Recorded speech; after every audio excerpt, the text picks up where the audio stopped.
जब सुने के होई भोजपुरी गाना बस बजे के चाही गाना।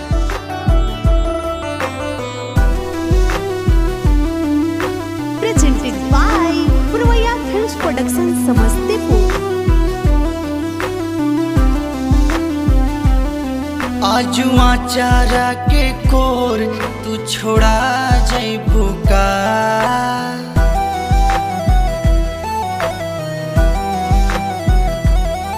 आजुआ चारा के कोर तू छोड़ा जइबू का।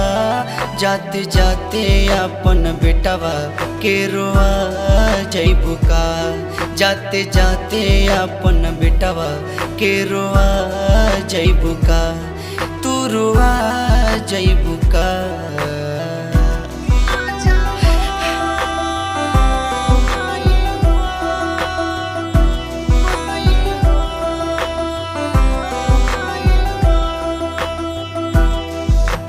ना जाना ए माए ना जाना, ना जाना ए माए ना जाना, ना जाना ए माए ना जाना, ना जाना ए माए ना जाना।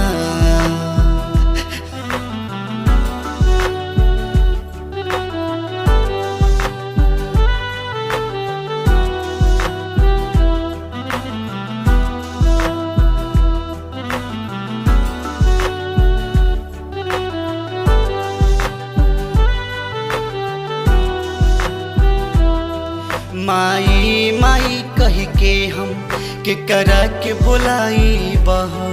आजू से घिउ के दियावा के करा ला जराई बहो। हे माई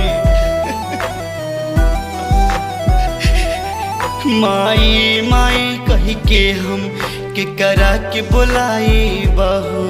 आजू से घिउ के दियावा के करा ला जराई बहो। ई प्रीति के डोर तू छोड़ा जइबू का। ई प्रीति के डोर तू छोड़ा जइबू का। जाते जाते अपन बेटवा के रोआ जइबू का। जाते जाते अपन बेटवा के रोआ जइबू का। तू रोआ जइबू का।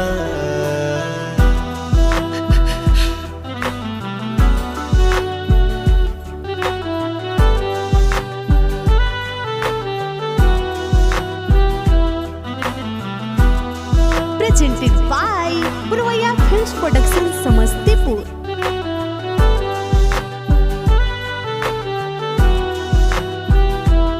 कौन कमी भइल जे माई रूस गइलो। है बेटावा से अपना माई दूर भइलो। माई कौन कमी भइल जे माई रूस गइलो। है बेटावा से अपना माई दूर भइलो। साचो हमारा से मुँह आज मोड़ ले बुका। साचो हमारा से मुँह आज मोड़ ले बुका।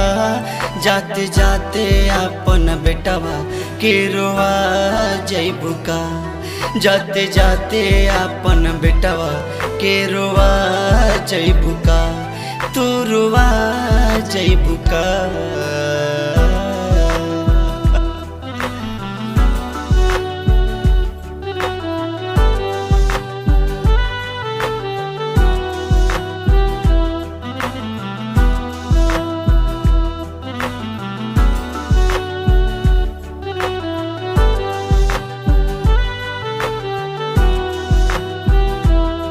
ना जाना जमाई छोड़ के ई हमारे नगरी। तो से करता गुहार ई राजेश सहनी।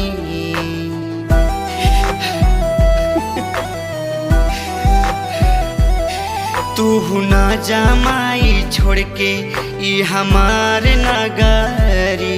तो से करता गुहार सुजित राज से सहानी अपना सेवा का के अकेले तू छोड़ जइबू का।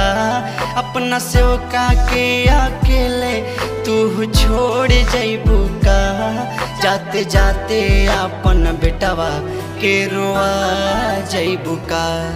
जाते जाते अपन बेटवा के रोआ जइबू का। तू रुआ